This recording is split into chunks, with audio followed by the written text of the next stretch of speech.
The farm I grew up on is rather famous locally for being haunted. Its story is a bit long though, so please bear with me. The farmhouse itself sits far back from the country road, an 1860s-era farm that had been vacant for over a decade when we bought it. My father always made a point of mentioning how good a deal it was. I don't remember the early years very well. I was 6 or so when we moved in, but I do remember the regular as clockwork coming of the haunt. It came every Sunday night at 12:45 a.m. just as Monday began. It started outside in the barn, pounding and thrumming and moving like a big man walking slow. It grew louder, gaining odd little squeaks and pops as it came. When it reached the side porch, the house resonated, making the bricks in the wall shiver. Then there was a pause. I always imagined the thing fishing a key out of a furry vest pocket, as next always came the slow opening of the kitchen door, then the loud bang of the door slamming shut, as if to say, "I'm here." Fast, odd-sounding steps all through the downstairs followed, steps that sounded like the world's largest basketball overfilled with air and slammed against the old wooden floorboards. Pang, pang, pang. The odd pneumatic sound ringing for a brief second between each. Sooner or later it headed for the stairs. To climb them nice and slow, floorboards shuddering in time with each step, until it came to the top, in my bedroom. Right above the kitchen and open to the stairs, my room was the kind old-timers refer to as dormer room, or dormer, being an old English word for open and doorless, well suited for trapping little boys on the wrong side of the stairs with monsters. It wasn't so bad at first. The haunt would come up the stairs, making the house shake with each step. Pang, pang, pang, until it reached the top. Then it entered stealth mode, wandering through my room quietly, just loud enough for me to hear, now and then purposefully bumping my bed or the dresser next to my head. Sometimes it would lean over me, huffling gently in my face, daring me to open my eyes. If I'd already hidden under the covers, it would very slowly pull the bedclothes off of me. They'd creep away an inch at a time, as if scrunched under someone's fingers. Someone at the very foot of my bed, less than a hand's length away from my feet. I'd wait and wait, then try and pull them up. Sometimes they came, sometimes they didn't. Before too long, but never soon enough, the haunt wandered in to visit the rest of my family, starting with my parents. Then would move on to my sisters, and many a Monday morning came with their bedclothes needing washed. Then Dad discovered that it wouldn't come out into the light. Someone left the bedroom overhead on one night, and the haunt stopped cold at the light spilling from the open doorway. Of course, the bathroom was past my room, leaving me trapped in the dark with the haunt. Neither of us were very happy about it. First it shook the staircase until plaster dust rained and floorboards warped, but the light stayed on. Then it flew into my room at speed, making the walls shake and my dresser fall over, and yank the covers from my bed. It leaned down to where it seemed inches from my face. I felt something like cat's fur dragging across my chin, my lips, and then off the bed, only to have it come back up the other side and across me a couple of times. I never wet the bed as a child, but that night I came close. Then, for the first time, it started going through my things. We were a farm family and not very well off, so I didn't have many toys. Of the few I had, I loved my Hot Wheels the most. Hot Wheels, if you're wondering, are little metallic replicas of famous automobiles. The haunt slung them around the room like mini jets, clipping one of my eyebrows. I've still got the scar. Then it tore through the crawl space on either side of my room where old books, clothing, and other things were stored, leaving piles of shredded paper and torn fabric behind. In the morning, I was blamed for most of the mess, and, worse still, my Hot Wheels were gone. The next weekend, it spent most of the night in my room again. At school on Monday, I was sent to the nurse's station twice, then finally they called my dad to come get me early. So the next Sunday, when the haunt reached my room and began to brood and shake the bed, I was desperate.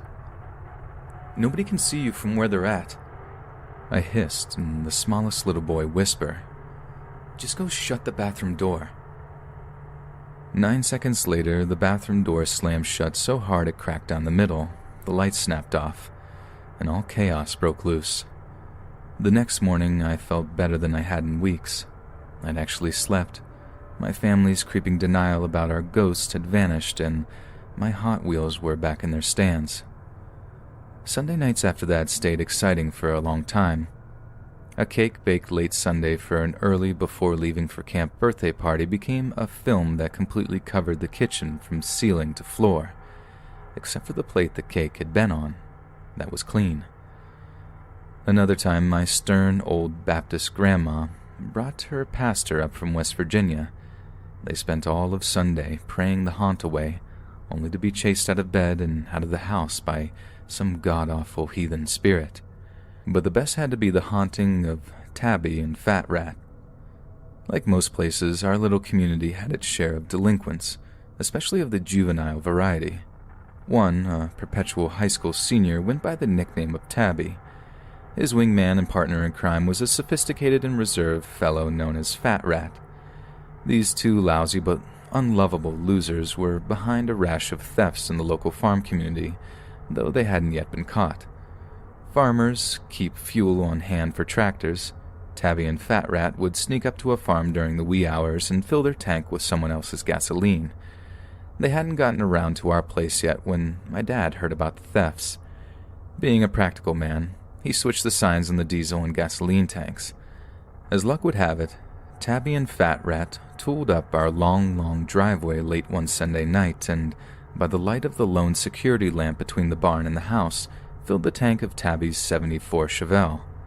Filled it all the way up, with diesel fuel. Right around midnight or so. Being awake, Dad heard them pull away.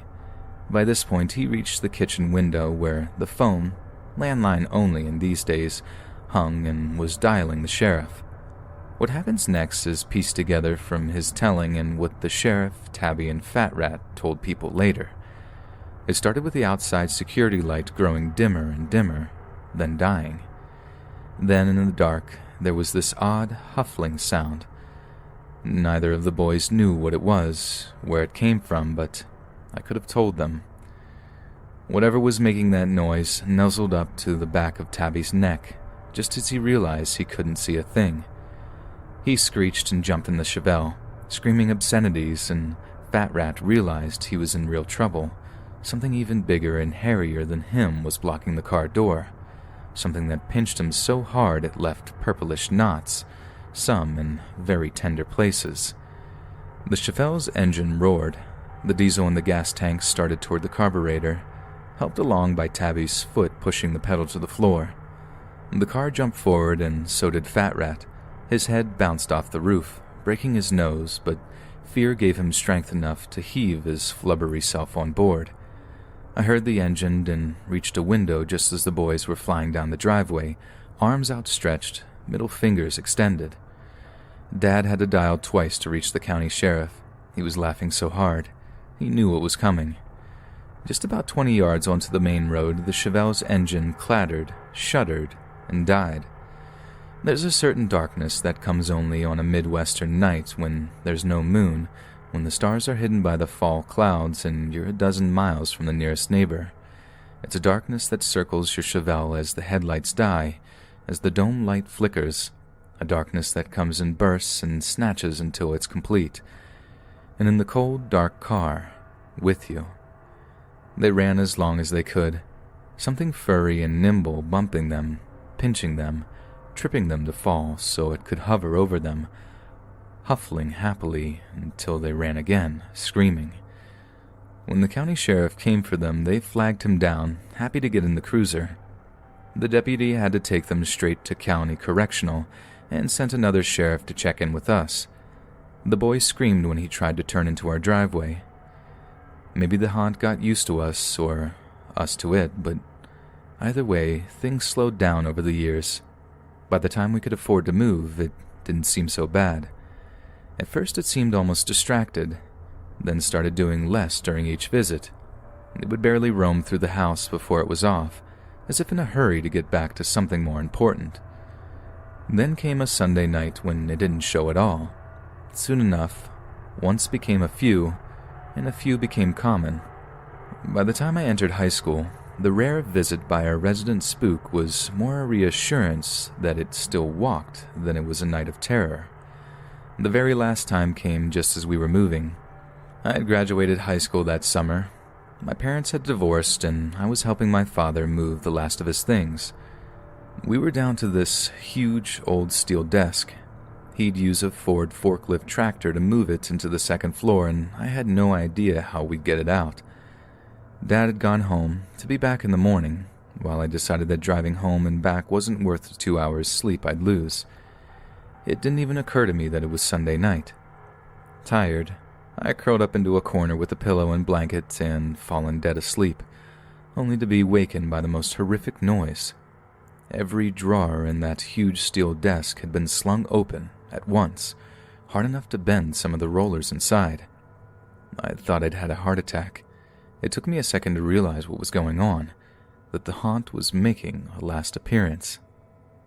"Yeah," I said very quietly into the empty house. "I'll miss you too." Then I turned the light on and went back to sleep.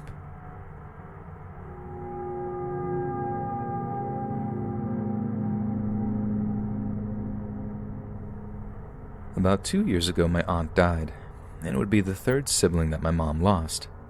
She lost her brother to murder, a sister to special needs complications, and then her other sister to a heart attack. My mom was devastated and was having PTSD symptoms still from her brother's murder, and my aunt's death sent her into a downward spiral that I didn't think she would recover from.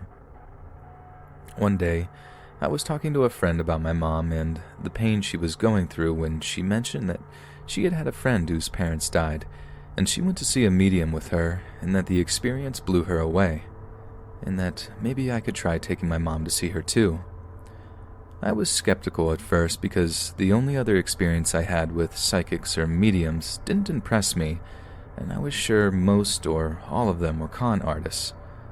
My friend assured me that if anyone was the real deal, it was this woman. She had said the right names of the parents, knew that she had items of the parents with her and what they were. She also got their personalities right, and the messages were clear, and everything she said was exactly right. The woman had a huge emotional release after the session and hasn't had any more depressive episodes since, and feels like she can move on with life. Basically, this conversation convinced me to pay almost $200 for a session if it was even remotely going to help my mom. I didn't want to tell my mom what we were doing that day because I was scared it would get her hopes up. If this woman turned out to be a fraud, I would never forgive myself for hyping up my mom and dealing with the downfall. When we got there, and I met this woman, I knew I was going to like her right away. She looked like a well-put-together rock star. Her eyes were the lightest, prettiest blue color I had ever seen, and I immediately felt warm and comfortable. She set my mom and I down, and we started the session. She explained how she worked and continued. The first person to come up was my uncle. He immediately started talking about how I didn't do what I promised to do. I promised him about a month before he died that I would stop worrying so much. He was right. I didn't live up to that promise, and I beat myself up over and over again over things I can't control. As I was watching the conversations between the woman and my mom, I saw my mom change. There were tears streaming down her face as she acknowledged that everything that the woman was saying was in fact correct. There were things that my mom couldn't control that led to her siblings' deaths. She realized that day that nothing was her fault and that when she wants to communicate with her family, she can, because they were right there with her all the time. After this session, I saw this woman 2 other times and even took one of her classes. The last one-on-one session I had with her was a few weeks ago, and the reason why I'm writing this. 3 weeks ago, my closest cousin had ended their own life by gunshot to the head. I was at a complete loss. She seemed to be doing okay.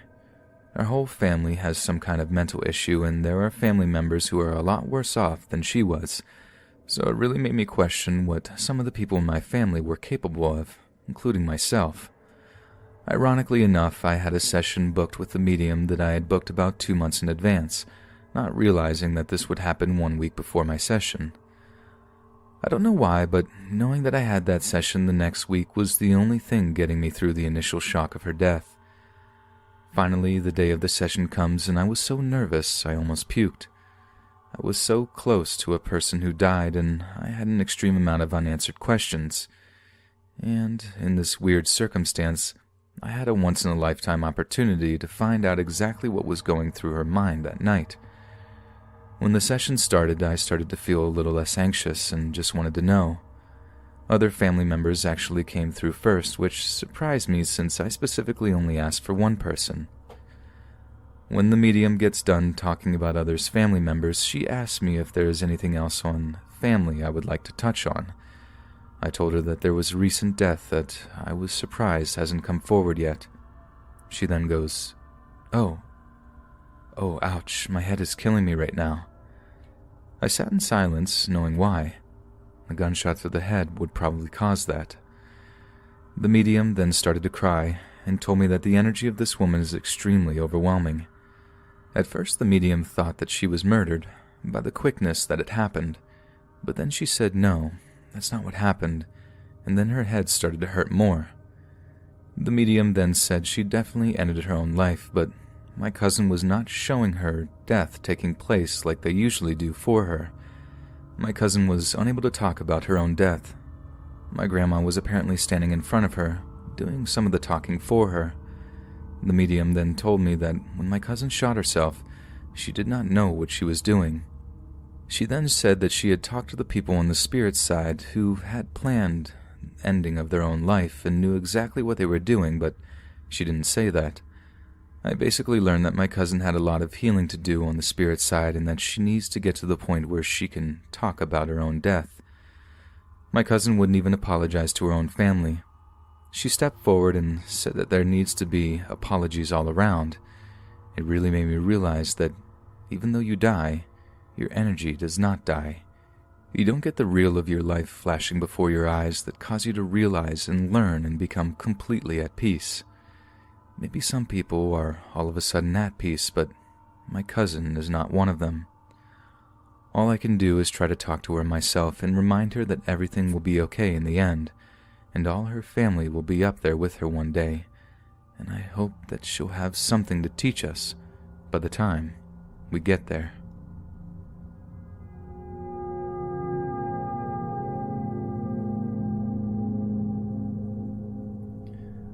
One crisp and frosty Saturday morning when I was about 10 years of age, my friend called round for me. We went into the woods that were next to my house and proceeded to trudge towards a pond called Mermaid's Pool. Now the pond is quite a strange place. Me and my friends all thought it was spooky. Over the years I explored miles of woodland in the area and never found another one. It's an oddity, and a local historian traced the name Mermaid's Pool back as far as the Middle Ages, so it's been there at least a few hundred years. It's surrounded on 3 sides by mature birch trees whose bare roots go down into the lake, and on the 4th side is a steep 50 to 60 feet tall grassy bank with odd clumps of gorse bush. We walked through the woods until we reached the top of the steep bank and proceeded to yank stones out of the frosty ground and hurl them down at the pond to try and break the ice on its surface. We couldn't break it, but it was pleasing to create fracture lines and watch the stones skid across the ice.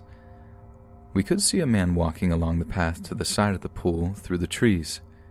He was quite tall and stocky, and wore dark clothing with a chunky black coat. He was accompanied by a large black dog that walked right beside him, despite the fact that it wasn't on a lead. The path is quite windy as it nears the pond, and at one point he had his back to us. We saw he had a bright orange triangle on the back of his coat. He proceeded to the opposite side of the pond from us and then stood at the edge with his dog and stared intently up at us. I felt intimidated enough that I stopped finding and throwing stones. There was a fair amount of distance between us, and there was the steepness of the bank, but it was the dog that I was worried about. My friend had other ideas. He was older, tougher, and braver than me. He carried on hurling stones, though he aimed a bit shorter and adjusted his trajectory to minimize the possibility of hitting the guy. The dog started growling up at us, only it was no ordinary growl. It was the loudest I'd ever heard, more like a massive wolf or lion. The place had weird acoustics, but nevertheless it was just too loud. I doubt very much if we could have heard a normal growl from the top of the bank. The noise, coupled with the intense glare from the motionless guy, was enough for me. I turned to leave and told my friend we should get out of there. He nodded, but stood still for a moment and remarked upon the crazy loud growl. He was determined to commit one final act of defiance and said something like, "Just one more." He found a good-sized stone, and we both looked down towards the guy as my friend raised his arm to throw it. The guy was the same, motionless and staring, but his dog had lost interest in us and was sniffing the base of the tree behind them. But though the dog was turned away, the growling continued, as loud as ever. My friend dropped his stone, and we stared open-mouthed at each other. It wasn't the dog that had been growling. It was the man. We ran for ages, probably a full 5 minutes back towards my house. When we rested up for a little while, feeling grateful that the weird guy with the stare and the booming growl was behind us, but more strangeness was to come. We went back around my house to get a drink and to tell my brother about our encounter. My angry mother accosted me as soon as we got through the back door and reprimanded me for being 25 minutes late for lunch. I knew for a fact that we left for the woods at about 10:15. It wasn't long after some Saturday morning show I watched had ended at 10. Our entire escapade lasted an hour at most, including journey's time. So how was it now 1:25 p.m.? There was over 2 hours missing. I used to bump into my friends as adults from time to time until I left the area. It was never long into the conversation that one of us would say, "Do you remember old Growler?" And it would all come flooding back.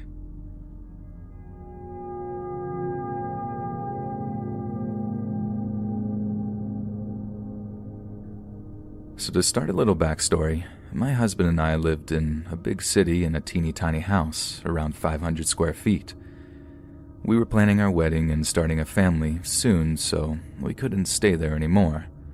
Well, I couldn't. He was okay with it. We had dreams of moving out into the country, and we found such an amazing deal on 320 acres that we had to check it out.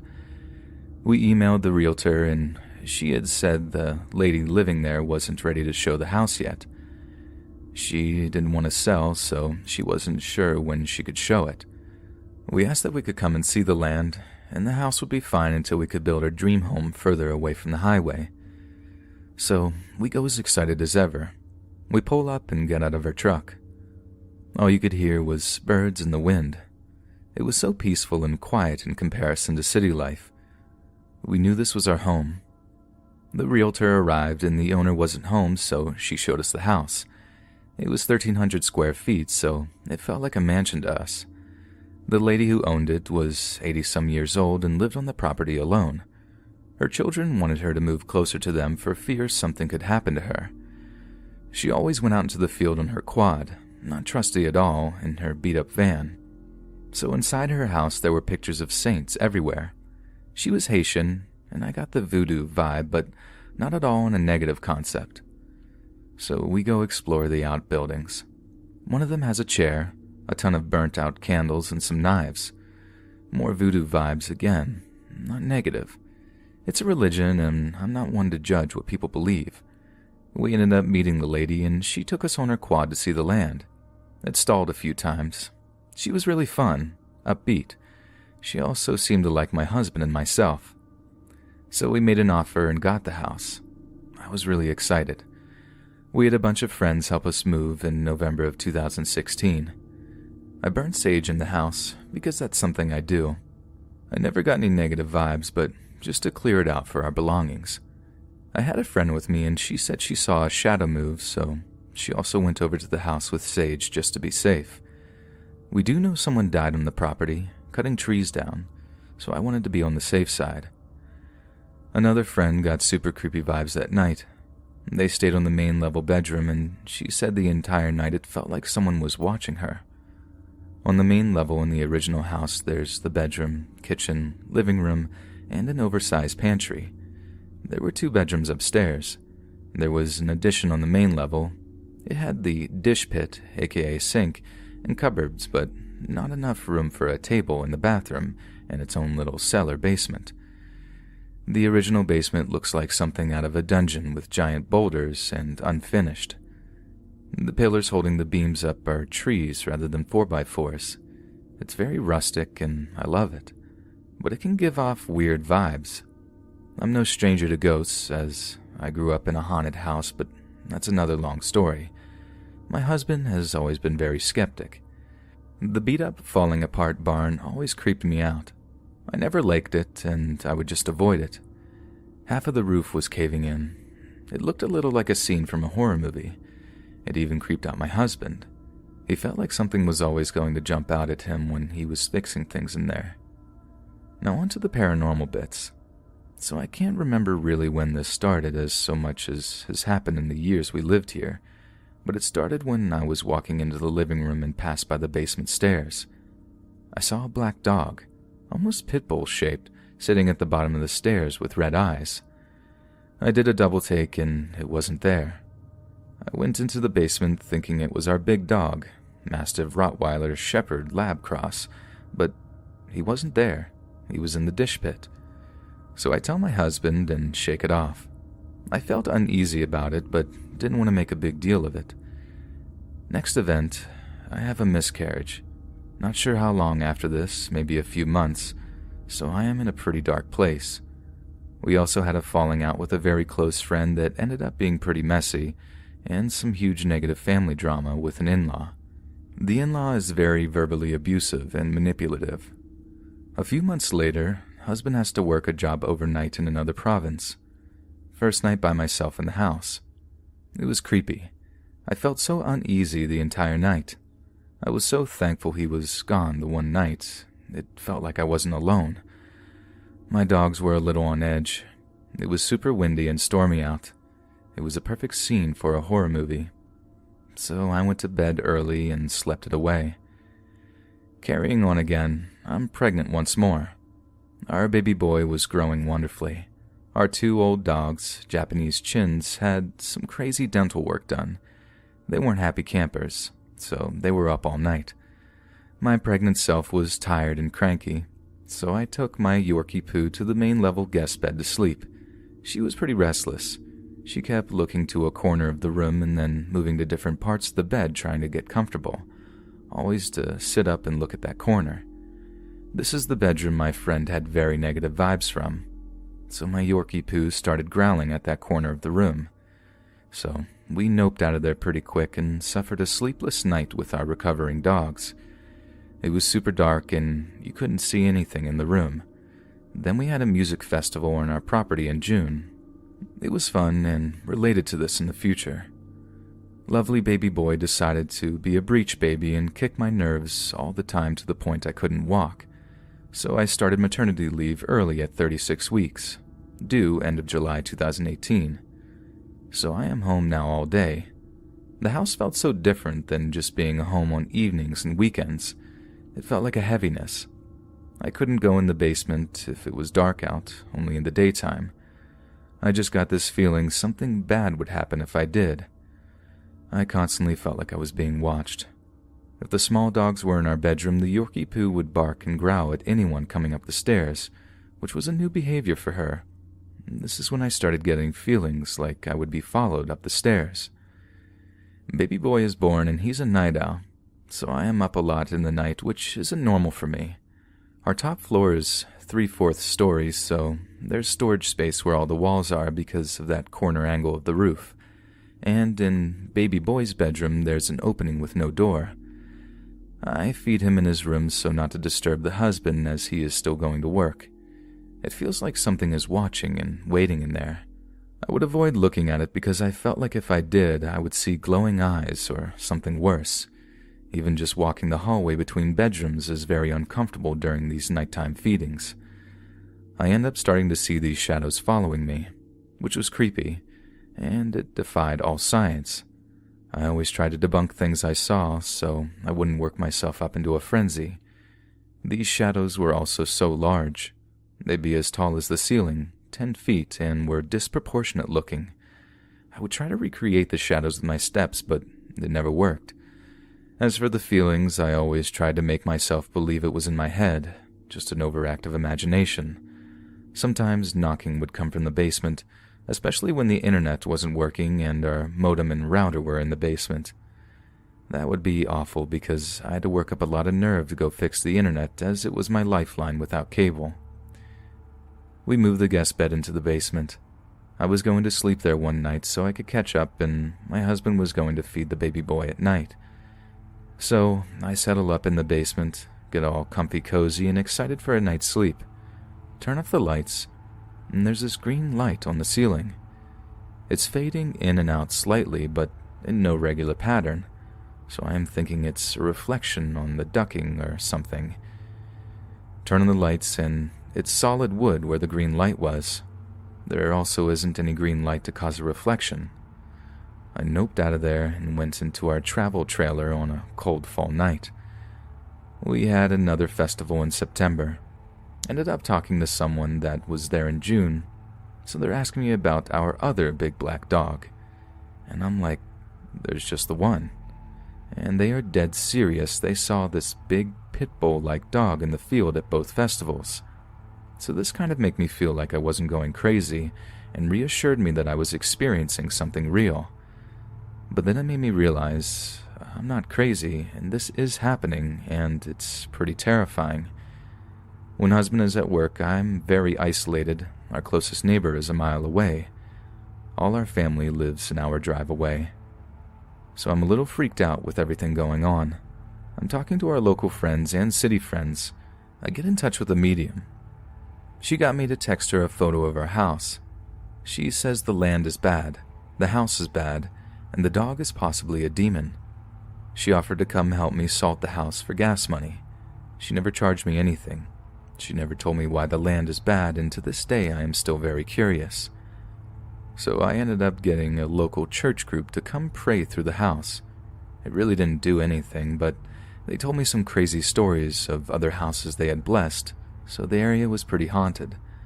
So I am super unhappy still because my husband is about to leave for 8 weeks, and I don't want my son growing up in a haunted house like I did. I am also so uncomfortable in the home and about to be alone with our little guy. Someone gets me in touch with a shaman. He comes and does his thing. Really cool to watch. So he finishes up and tells me what he found. Lots of shadow people. In that hideaway space upstairs, at the top of the stairs and bottom, basically everywhere where I felt like I was being watched and such. Apparently shadow people feed on negative thoughts. Also, I never explained specifics to them, so it was neat that his findings matched my experiences. The shadow people weren't feeding off of me, but rather my husband. But I am super sensitive, so I was getting all the bad vibes. The dog was, as he said, 80% gone, and if it wasn't, he would come back. He said the barn was awful and we should just burn it. He set up a crystal grid around the property to protect us in the future from negative spirits. We talked about some of my past experiences, me having so many, and the previous owner. I feel as though her voodoo was protecting her from what we were experiencing. The shaman was lovely. He gave me some blue corn for storing some of my crystals and gave me some suggestions to help my sensitivities at bay. Shaman leaves. Husband comes home, says the house feels lighter, and he couldn't believe it. Fast forward a few more months. I was watching Netflix with my little baby sleeping in my arms. Husband comes home and says, I think I saw something. So that was a little vague, so I pry a bit. He thought one of our little Japanese chins went into the bathroom. It was a white and small thing that went in there. Our chins are black and white.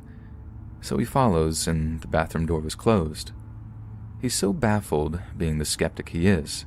So I text the shaman up. He says he'll do his thing and get back to me. When he does, he says it's one of our guardians. Sometimes I feel things move through the house, but it's nothing like what we experienced. No more shadows, no phantom dogs. I can go into the basement at night now. I don't like going down there at night because it's still a little creepy. My husband isn't so skeptical anymore. But it was a wild ride from moving in to over 2 years later. At least for now, all is calm in the home.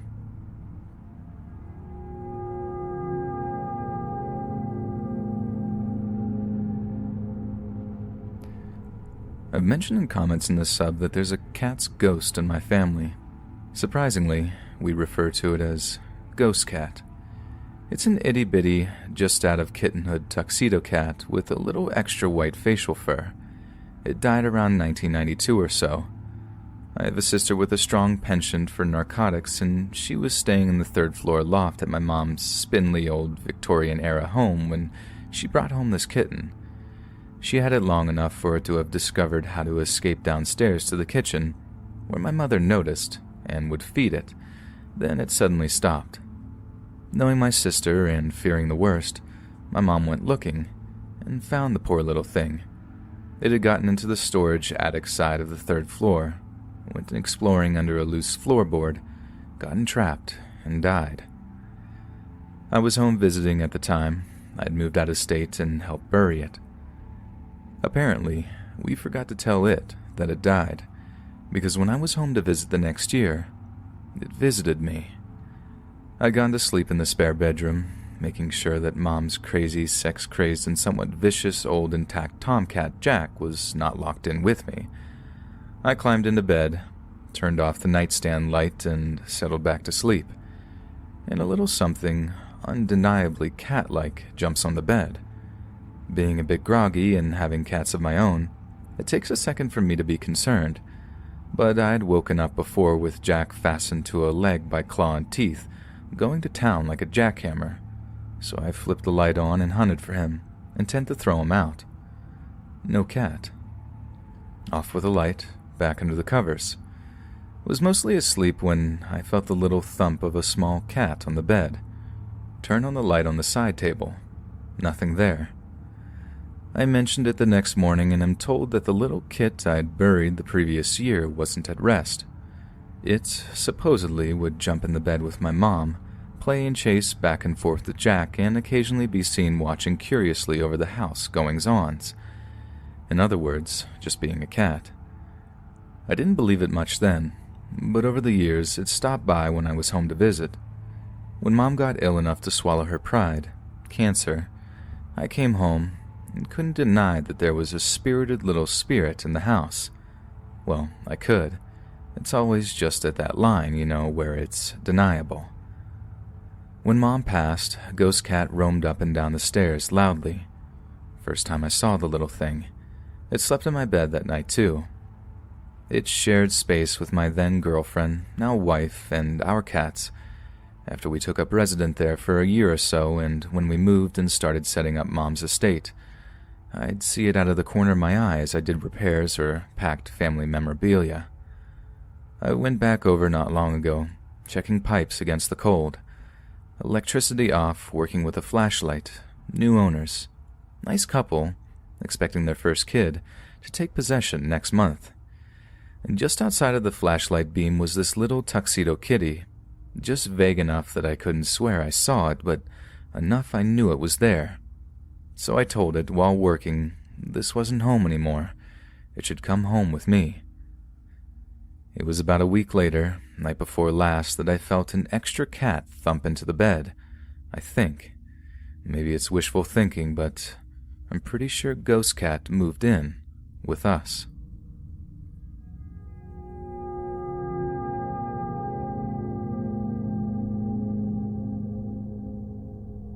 So this happened last weekend at my friend's old farmhouse out in the country of North Carolina. I stayed there Friday night and nothing happened. Saturday night he pulled out a spare mattress and I slept in his kid's playroom. The playroom had once been his deceased uncle's bedroom. His uncle died years ago on the farm's property when a tractor's radiator cap blew off and hit him in the forehead. So at around 3:30 a.m. I wake up to my friend's 2-year-old son yelling over and over again, "Leave my room! Leave my room! Leave my room!" He was screaming it as loud as he could and crying uncontrollably. This went on for several minutes. I tried to ignore it, but obviously I was a little creeped out. His dad woke up and asked him what was wrong, what he was talking about. The kid kept crying and said, I don't know. So I got up and told the ghost, okay, you win, and went and slept in another room. My friend said his kid had never done that before, not once. Never woke up yelling something over and over again like that. I wonder if the ghost somehow spoke through him. The next day, the toys in the playroom kept making noises by themselves, going off and playing their music.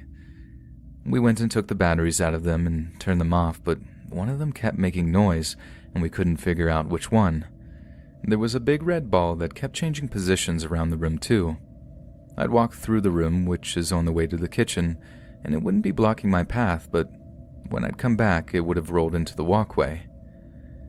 Pretty spooky experience, but overall interesting. My main concern is the ghost messing with my friend's kid. That part bothered me the most. I went into the playroom and told Uncle Ghost that he's an idiot for messing with the kid and that he should pick on another grown man instead. I told my friend to consider getting his kid baptized. I don't know if that would help, but it couldn't hurt.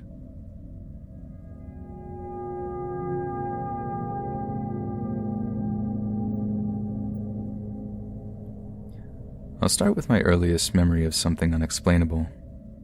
To start it off, though, I used to consider myself an open-minded skeptic, watching ghost hunters growing up just to laugh and fairly easily debunk their encounters.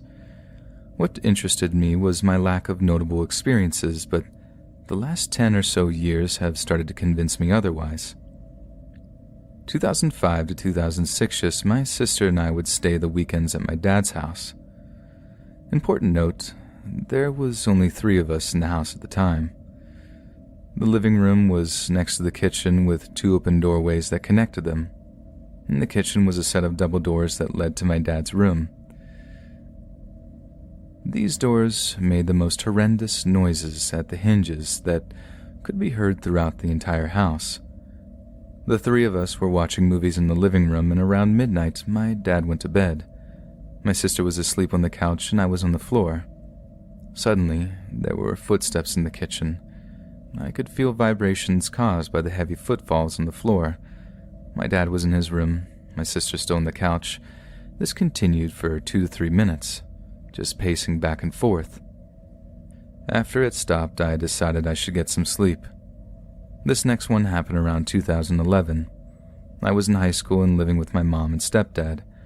I would walk home after school every day, and my sister rode the bus from the elementary school. My mom and stepdad worked every day, so I was always the first one home.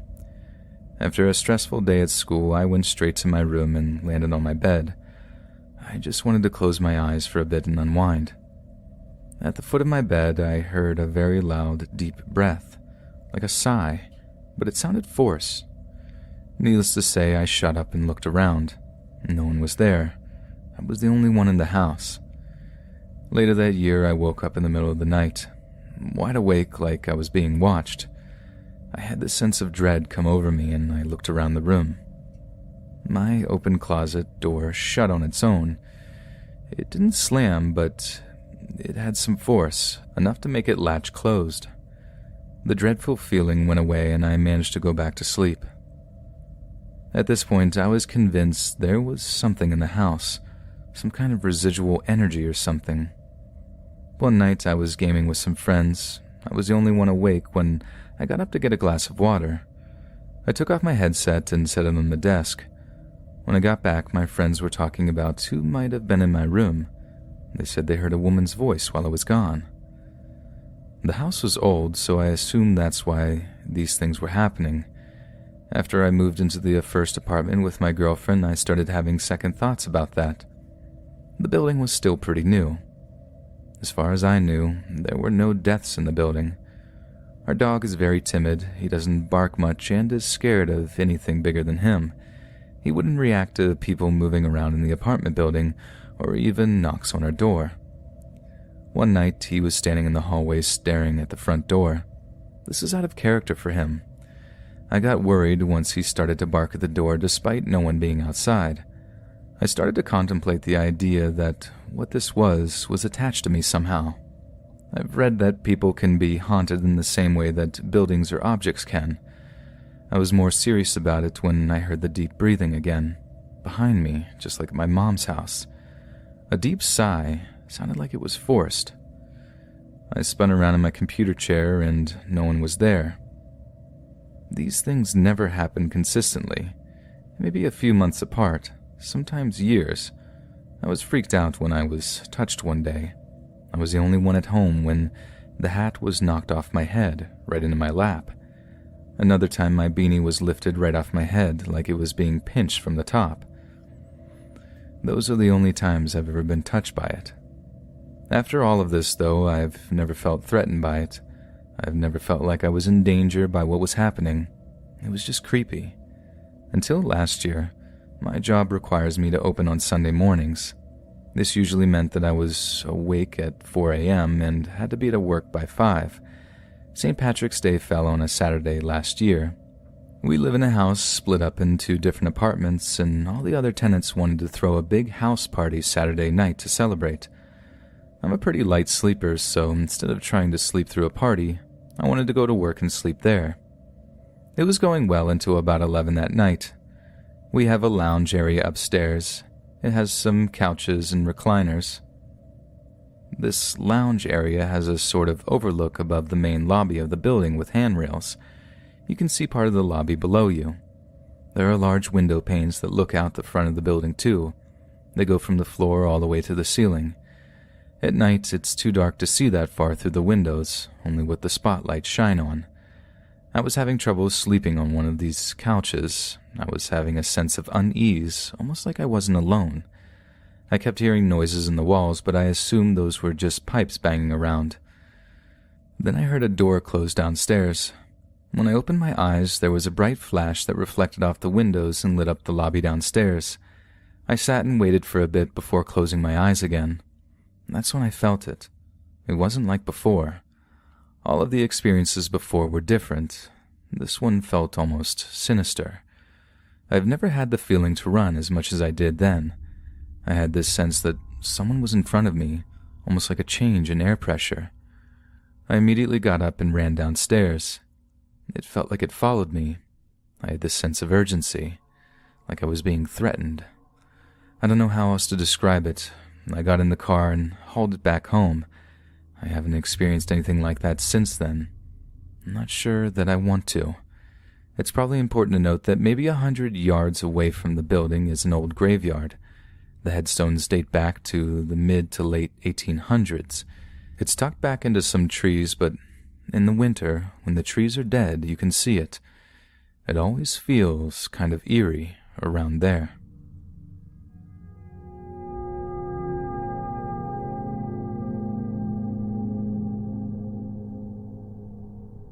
I live with 4 people. Our house is from 1950-something. The peanut butter poltergeist. I'm walking downstairs through my kitchen around 3 a.m. when a pot of peanut butter flies off the counter at me and hits me directly in the side. I was more confused than scared, but it was creepy. It's never happened before or since, and the weirdest thing is that week my mom had bought soft peanut butter rather than chunky, and she has never bought it since. Number 2, the black blob incident. This was really spooky for me at the time. Basically in my bedroom, 2nd floor, part of our 2013 extension. In the corner of the room, I have a big cupboard with a set of shelves with a back panel and 2 side panels on top. It's full of books and has even more books on top. My night vision is very good, and I could see my whole room very well, albeit mostly in monochrome as I can't view color all too well in the dark. However, tonight was different. There was a huge blob of black stuff above this cupboard thing, filling that top corner of my room, which was very strange as everything else was fine. But that blob was pitch black and seemed to be growing and shrinking and changing shape like jelly. Again, this happened around 3 a.m. and is never before or since. Its appearance was accompanied by a sense of dread and a huge feeling of being watched, even more than I normally feel at night. Number 3. Numerous weird sightings as a kid. Up to 7. Every night as a kid, I used to go to my mom's room and would hide under the covers every night until my mom came in, and then I'd go to sleep with her. Yeah, I'm probably a baby, but I was young. No matter where I slept, I felt like I was being watched and could see things moving in the dark, so I'd hide in Mom's room. A lot of stuff I'd put down to child me's ADHD-fueled overactive imagination, as I'd often imagined shapes of stuff in the room. Examples of Mom's old wedding dress, morphing into aliens from Doctor Who, for example. But there were things I could never explain, and I wish I still remembered specific examples because this is the perfect place to say them. 4. Possibly my granddad's ghost. My dad's dad died recently, and shortly before his death, he asked my dad for an old ladder-related heavy thing that he had lent my dad. Dad said he thought he had given it back and forgot to go look for it. Then my granddad died, in an ASDA, walking around without a mobility scooter and having fun like he was told not to by his doctors. Dad then found the ladder-related thing a few days after the funeral and left it on his shed because my granddad wouldn't be needing it now. However, one day he was doing some do-it-yourself by his shed using some equipment he'd recently acquired from my half-grandmother, Dad's stepmother, because she didn't need them after my granddad died, when the very heavy, huge ladder-related thing flew off the shed and nearly beheaded him. The ladder thing smashed into the wall and the floor with a crash loud enough to scare the pants off of me in my bedroom, 2 floors above him and with 2 walls between me and him. There was some wind, but nowhere near enough to move anything, let alone this ladder thing. Dad responded to it by saying, All right, I'm sorry, I should have returned it, but you don't need it anymore." And nothing else has happened since. My uncle's had similar experiences with something of my granddad's, but I've forgotten the exact story, and he hasn't had anything happen since my granddad's funeral.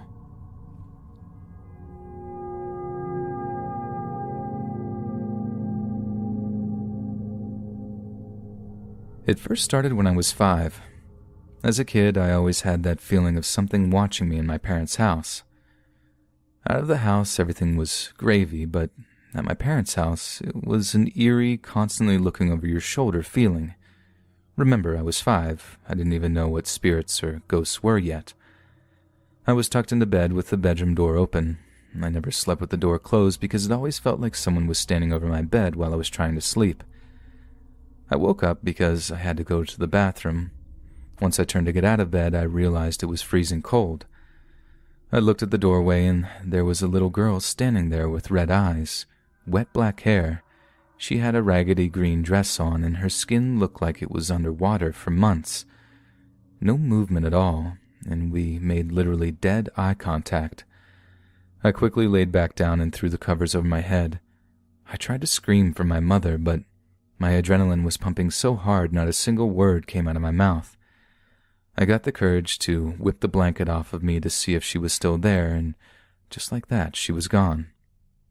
Let's just say I didn't end up having to go to the bathroom after that. A few days after that, I saw the girl who possibly drowned. Toys would start randomly going off in my football-shaped toy box, but not just in the toy box. I had a Furby on my dresser. Every 90s kid had to have one when they first came out, and that Furby would have conversations by itself in the middle of the night. After a while of this, I ended up putting the Furby in the closet and turning the switch off to shut it off. A few nights later, the little idiot started talking to itself again. As the tough, manly 5-year-old I was, I got up, opened the closet to turn off the Furby so it would shut up, and the switch was already off. As I had the Furby in my hand, it opened its eyes and yawned at me. I took the batteries out of it and threw the Furby against the closet wall. I never put batteries back in that toy again. Then other random toys in my toy box would start going off. After a while, I learned to just ignore it. My second paranormal encounter. Jump a couple of years later, my parents have a tri-level house. Going upstairs, the bathroom is the first floor on the left.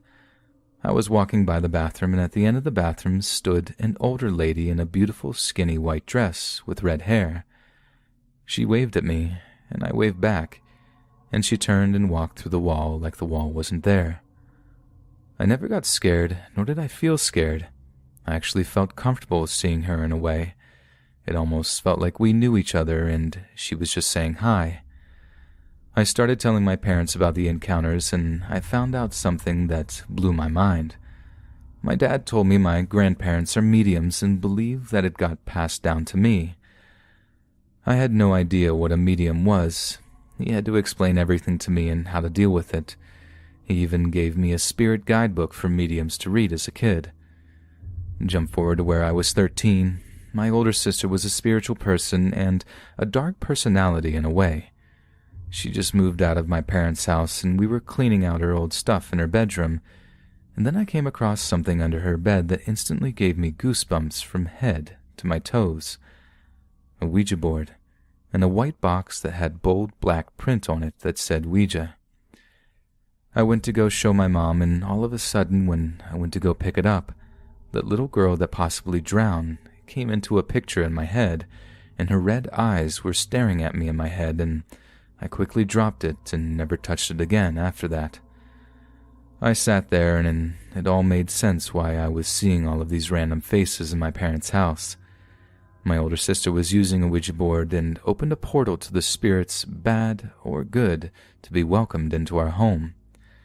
I never really told anyone about this gift or encounters I have except for my really close friends and family. It's hard to tell people when you feel like no one will believe you and think you're lying through your teeth. So you Reddit readers are getting an exclusive preview. I'm now 26, have my own apartment, 2 dogs, and a girlfriend that I live with, and to this day I often think of that little girl in the green dress with the gray, slimy skin. Haven't seen her since neither. Since I moved out of my parents into this apartment, the constant footsteps, knocking, and voices continued. Yes, we live in an apartment, so you will hear those things, but we live on the top floor and I hear the footsteps in our kitchen and down the hall to our bedroom. The knocking comes from the spare bedroom. A new paranormal trick started happening last year as well. Walk past the kitchen and everything is fine. Walk past it again, and a couple of cupboard doors would be open even when I'm home all alone. It happens. So I know it's not the boss lady leaving them open, nor myself.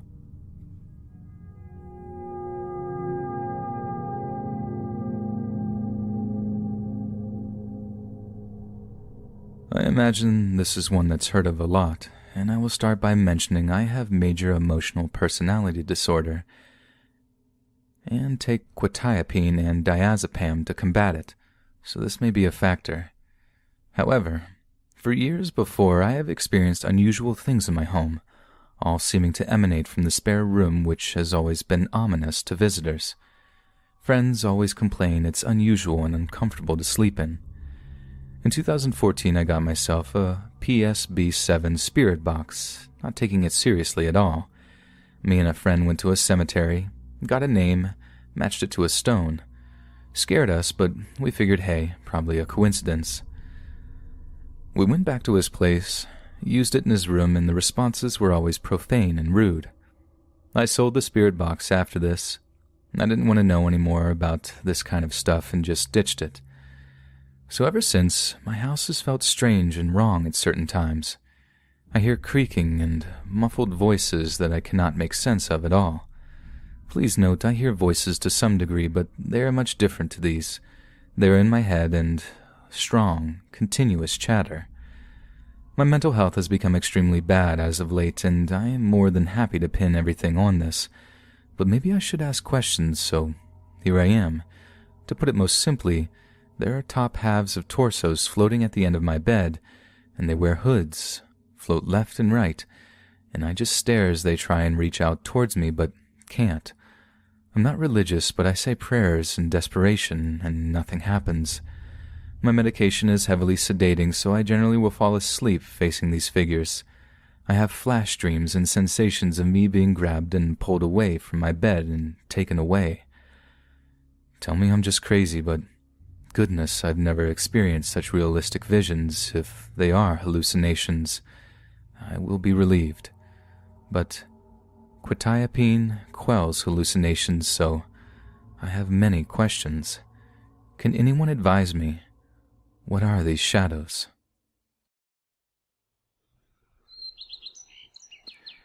Hey friends, thanks for listening. Be sure to subscribe and click that notification bell to be alerted of all future narrations. If you got a story, be sure to submit them to my subreddit, r/Let's Read Official, and give and receive feedback from the community, and maybe even hear your story featured on the next video. And join my Discord to interact with me and other listeners directly. And if you want to support me even more, grab early access to all future narrations for just $1 a month on Patreon, and maybe even pick up some Let's Read merch on Spreadshirt. Links in the bio. Thanks so much, friends, and I'll see you again soon.